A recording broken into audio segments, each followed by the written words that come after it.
होगा। तीसरा सबसे अहम चीज कि जो पैसा इनकम टैक्स के रूप में काटा गया था सहारा के कार्यकर्ताओं का, जो महीना महीना पैसा कटता था, उस पैसे को भी ये लोग इनकम टैक्स में क्यों नहीं जमा करवाए। उसके बाद बहुत सारे लोगों का ये कहा गया कि जितना आपका इनकम टैक्स कटा है आप उतना पैसा सहारा के दफ्तर में जमा करा दो और इनकम टैक्स सर्टिफिकेट ले लो और ये पैसा आपको हम वहां जमा करवा देंगे। वो पैसा इनकम टैक्स सर्टिफिकेट इन लोग इनकम टैक्स का पैसा ले लिए और सहारा का कोई भी सोसाइटी का ये थमा दिए, सर्टिफिकेट थमा दिए और उसका भी पैसा इनकम टैक्स में नहीं जमा किए। मतलब अपने कार्यकर्ताओं को लगातार चीट करने का काम किए हैं। अब हम इनसे ये जानना चाहते हैं कि जो पैसा आप टैक्स के रूप में काटे वो पैसा आप इनकम टैक्स तक पहुंचाए ही नहीं, वो लायबिलिटी तो अब एजेंटों पर आ गई। लगातार इनकम टैक्स डिपार्टमेंट से एजेंटों को पत्र दिया जा रहा है। हो सकता है कि बहुत लोगों का अकाउंट भी अटैच हो जाएगा इनकम टैक्स में, क्योंकि वो कुछ सुनना नहीं चाहेंगे। उनको इतना पता है कि सहारा ने दिया है, कितना इनकम टैक्स का पैसा इनका कटा हुआ है। तो ऐसा चीट आप लोग क्यों किए कि सहारा के एजेंट को किसी लायक ही नहीं छोड़े।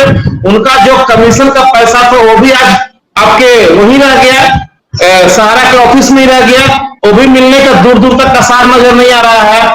जो कमीशन लोग कमाए थे उस पैसे को भी इन्वेस्टमेंट करा करके सहारा के एजेंटों को सर्टिफिकेट के रूप में थमा दिए, वो भी पैसा दूर दूर तक मिलने का आसार नजर नहीं आ रहा है। तो इस तरह का फ्रॉड जितना कहा जाए उतना कम है सर। अब सोचिए इनकम टैक्स संवैधानिक संस्था के साथ भी ये लोग खिलवाड़ किए हैं। किसको छोड़े हैं सर?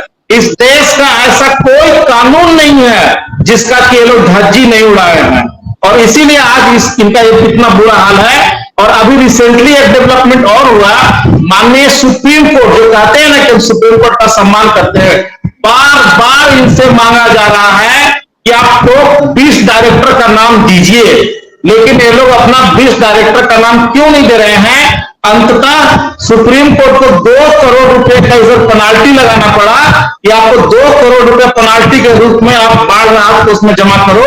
ये इनकी स्थिति है और आने वाले 4 हफ्ता तक फिर इनको दिया गया है कि आप उनका नाम दो। ये सुप्रीम कोर्ट का आदेश कहां मान रहे हैं? क्यों नहीं 20 डायरेक्टर का नाम दे रहे हैं? सक्सेशन प्लान का मामला है। अच्छा एक मिनट, ये अब आप बोलने की स्थिति में हैं?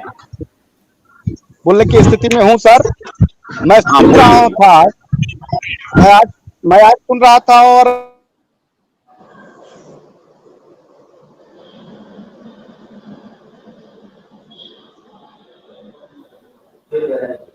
फिर गायब हो गया आपका ऑडियो और ये सब। आप में दिक्कत है, आप पहले आप ट्रेनिंग के लीजिए। आप कृष्ण कन्हैया, मैं आज आपके सामने ये जो सवाल आए हैं इसको अब आपके ऊपर छोड़ रहा हूं। 1 घंटा 35 मिनट का हमारा ये डिबेट हो चुका है, आज हम रोक रहे हैं। कल मैं आपसे अनुरोध कर रहा हूं कि कल 2 बजे आप सारे एक लाख जवाब दे दो सर। अच्छा दे दीजिए, मैं तो थोड़ा क्लियर हो जाए, क्योंकि फिर क्या है कि रात को सो जाएंगे, सुबह उठेंगे तब तक शायद भूल जाएंगे। हाँ बोलिए। ये आरबीआई का सवाल किए थे कि आपकी आरबीआई की लाइसेंस क्यों रद्द हो गया। तो सर अभी हम लोग अपील में गए हैं, लाइसेंस रद्द नहीं हुआ है, हम लोग काम करने के लिए परमिशन मांगे हैं उसी लाइसेंस पर, इसलिए ये क्लियर है कि रद्द नहीं हुआ। दूसरा इनका सवाल है कि कन्वर्जन, अरे जो लाइसेंस दिया ऊपर चला ही नहीं पाए और आपको लाइसेंस मिलने वाला है। सब तो एक पर एक आपका बंदर के हाथ में नारियल अच्छा नहीं लगता, तो लाइसेंस नहीं मिलेगा आपको। इन्होंने बोला ना, फिर आपकी बारी आएगी ना पूरा ध्वस्त कर दीजिएगा ना। आर्गुमेंट को ऐसे करिए, थोड़ा अमेरिकन डिबेट चलने दीजिए, दूसरे को सुनने दीजिए, फिर बोलिए। आप बोलिए कृष्णा जी। सहारा के ऊपर भरोसा नहीं है तो आप सुप्रीम कोर्ट के ऊपर भरोसा रखिए। हम लोग अपील में गए हैं, नहीं तो ना होगा तो आपकी बात सही हो जाएगी। सुप्रीम कोर्ट के ऊपर छोड़ दीजिए ना। आप तो सवाल खड़ा कर दिए कि आरबीआई के संदर्भ में भी कन्वर्जन हुआ था, तो आप तो आरबीआई के ऊपर सवाल खड़ा कर दिए। आरबीआई तो क्लीन चिट दे दिया, आरबीआई ने कभी नहीं कहा। आपने आरबीआई को भी गुमराह किया, आरबीआई को नहीं सवाल खड़ा कर रहे हैं, आपके पर कर रहे हैं कि आपने आरबीआई को भी गुमराह किया। अब ये पिटीशन बहुत जल्द हम लोग दाखिल कर रहे हैं आरबीआई में, आपका काला कोर्ट वहां भी खोलेंगे। सर ये आप बोल रहे, जवाब सुन लीजिए ना, फिर करेंगे ना इस पर सारा, आप खुद बोलिएगा, सबको बोलने का मौका देंगे, ऐसा है नहीं कि बोलने का मौका नहीं मिलेगा। अब बोलिए भाई। सर मैंने कभी नहीं ये कहा कि कन्वर्जन नहीं हुआ, मैं बार बार बोल रहा हूं कि कन्वर्जन हुआ है, लेकिन कन्वर्जन कब हुआ है, मैं बार बार बोल रहा हूं कन्वर्जन हुआ है। कन्वर्जन कब हुआ? एम्बार्गो लगने के बाद। आप मुझे बताइए, ये अभी मणिभूषण जी दिखा रहे हैं सर्टिफिकेट, सर कौन सा डेट का सर्टिफिकेट है, जरा बताइए। थर्ड क्लास का आदमी से डिबेट करना मेरी तो हुई नहीं है। ये आदमी है आशुतोष जी बात में ये डिबेट करना इससे खड़ा नहीं है, खड़ा नहीं है। ये बात क्यों भाई पे नहीं आऊंगा, मैं घोषणा कर रहा हूँ, क्योंकि ये व्यक्ति अपनी बात पे खड़ा नहीं है। अभी थोड़ी देर पहले कहा कुछ और, अभी कुछ और कह रहा है। स्वीकार किया और वो गलती थी, आप मानिए, स्वीकार कीजिए। हुआ क्यों नहीं किया, बोल के नहीं किया, हो चुकी है, मूर्ख के मुख बना ऐसा 7 लोगों को कोई भी लाइफ पर नहीं लिया जाए। आज से मैं घोषणा करता हूँ कि इस व्यक्ति से मैं कोई डिबेट नहीं करूंगा। मैं किस सत्य बोला, आपने असत्य बोला। जब इन्होंने काउंटर सवाल किया आपसे कि कन्वर्जन हुआ है, उसके सबूत जब इन लोगों ने दिखाए तो अब आपने स्वीकार किया कि हाँ कन्वर्जन हुआ है। अब स्वीकार करने के बाद आप ये कह रहे हैं कि क्यों हुआ। अब क्यों हुआ फिर अगला सवाल है। अब क्यों हुआ पर दोनों पक्ष जवाब रखें। आज से मैं ऐसे 3rd क्लास लोगों से कोई डिबेट नहीं करूंगा, ऐसे लोगों को पनिशमेंट दिलाऊंगा। आज का सारा रिकॉर्डिंग में ले रहा हूं, जितना बातें कहे हैं सुप्रीम कोर्ट के अगेंस्ट में, मैं इसको आगे लगा करके दाखिल करूंगा, क्योंकि सुप्रीम कोर्ट के ऊपर उंगली उठाए हैं। आज के बाद सर मैं आपके लाइफ में ऐसे 3rd क्लास लोगों के साथ डिबेट नहीं करूंगा जो अपनी बात पर खड़ा भी रहते हैं और किसी भी चैनल पर नहीं करूंगा। नागेंद्र जी सुनिए, मैं शुरू से बोला हूँ कन्वर्जन एम्बार्गो के बाद हुआ है कि जो ये बोल रहे हैं ये, अरे यार झूठ आदमी, बेईमान आदमी यार, झूठ बोलते हो। पिछली डेट में तुम लोगों ने कन्वर्जन किया, पिछली डेट में कन्वर्जन किया, झूठ बोलते हो तुम लोग, बेईमान आदमी हो। आज भी आप स्वीकार नहीं कर रहे हो, इसके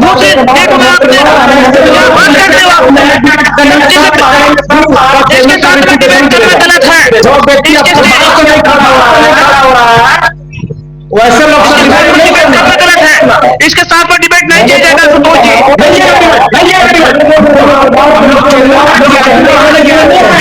अपने पैसे किए जा रहे हैं, जो अपनी बात को नहीं रहता। मैं शुरू से बोलते आ रहा हूँ कि कन्वर्जन एम्बार्गो लगने के बाद हुआ, शुरू से बोलते आ रहा हूँ। एम्बार्गो लगने के बाद कन्वर्जन हुआ। एक मिनट सुनिए, ये हाँ बोलिए। ये था फाइनेंशियल का पेमेंट हमारा, जो 20 लाख का पेमेंट आपने कन्वर्जन किया, अच्छा चेक क्यों नहीं दिया? ये चेक नहीं दिया है, ये 20 लाख की एफडी है, देखते आइएगा। इसमें हमारे पास एडवांस भी है, टैक्स भी कटा हुआ है, और कैश जमा किया था और हमको चेक नहीं दिया। भारत सरकार ने ऑर्डर किया था, सुप्रीम कोर्ट ने आदेश दिया था चेक से पेमेंट होना चाहिए। ये 20 लाख की एफडी है, ये देखते जाइएगा, ये देखते जाइएगा। इसके मेरे पास एडवांस है, टीडीएस कटा हुआ है और सब कुछ है। सर मेरी आवाज को दबाने चेक से पेमेंट नहीं हुआ श्रीमान जी, कलाई वाली घूमना मत करिएगा। आप क्या कह रहे हो? आप क्या कह रहे हो? कन्वर्जन हुआ है एम्बार्गो के बाद, ये एम्बार्गो के पहले कन्वर्जन हुआ है। डेट बताइए, ये 5 कौन सी डेट है मेरा? 11 नवंबर 2011। 11 नवंबर 30 लाख का पेमेंट है 11 नवंबर 2011 में फाइनेंस का पेमेंट था, और ई साइन में ये किया, ई साइन में लिख लीजिएगा आप। सुप्रीम कोर्ट बनाइए 1-1 लाख की एफडी। सर आप बोल रहे हैं कि ऑर्डर कब आया है? 31 अगस्त कब आज मैं आपसे पूछना चाहता हूँ कि आरबीआई का ऑर्डर कब आया था कि आपको पेमेंट करना है चेक से, आप बताइएगा। तो कंपनी ने 70 करोड़ का पेमेंट हुआ है चेक से माध्यम से, ये कन्वर्जन हुआ है। हम इसको रोक रहे हैं, 1 मिनट धैर्य रुकिए। आज ये इस बात की डिबेट मेरे पास प्रमाण है, मैं प्रमाण से बात करता हूँ, आप झूठ मत बोलिएगा। कन्वर्जन कंपनी ने 2002 से कंट्रोल किया, 2002 से की जाए कन्वर्जन। कन्हैया जी पेमेंट नहीं दिया है। एक मिनट रुकिए, 1 मिनट, एक मिनट रुकिए तो सही। सर कन्हैया जी बात सुनिए, आपको 2002 से कन्वर्जन हुआ है। सबूत के साथ आपको रखा है कि आपने जो ये बयान दिया कि कन्वर्जन हुआ एम्बार्गो के बाद, वो गलत है। इन्होंने सारे सबूत आपके सामने रखे हैं। अब कल इस मुद्दे पर आप थोड़ा और तैयारी करके आइए कि कन्वर्जन क्यों हुआ, कब हुआ, सतीश जी पाठक जी को लेकर के पाठक जी सारे प्रमाण मैं दे दूंगा, सारे प्रमाण मैं साबित कर दूंगा इनके सामने। ये हर जगह गलत बोलते हैं, हर जगह गलत बोलते हैं। पेमेंट नहीं हुआ है, मैं भी कह रहा हूँ। तो ये और तथ्य जितने इसके पास जो प्रमाण है, इसका टीडीएस काटा गया है, वो प्रमाण है। कंपनी ने टैक्स नहीं दिया, कन्वर्जन किया। हाँ, सतीश जी ने बहुत शानदार आपने बहुत फैक्ट सामने रख दिए, सबूत सामने रख दिए। कन्हैया जी आप तैयारी करके आइए। आज सुप्रीम कोर्ट में पेश करूंगा, सुप्रीम कोर्ट में पेश करूंगा। सुनिए, आपको 40 मिनट का हमने मौका दिया, 40 मिनट में आपने बोला, लेकिन उसके बाद जो लोगों ने सवाल उठाए हैं वो बहुत इंपॉर्टेंट सवाल है, उसके जवाब ढूंढ करके आप कल आइएगा। बहुत बहुत शुक्रिया। ये रखिए, देखिए, ये अब देखिए। नमस्कार, नमस्कार, थैंक यू।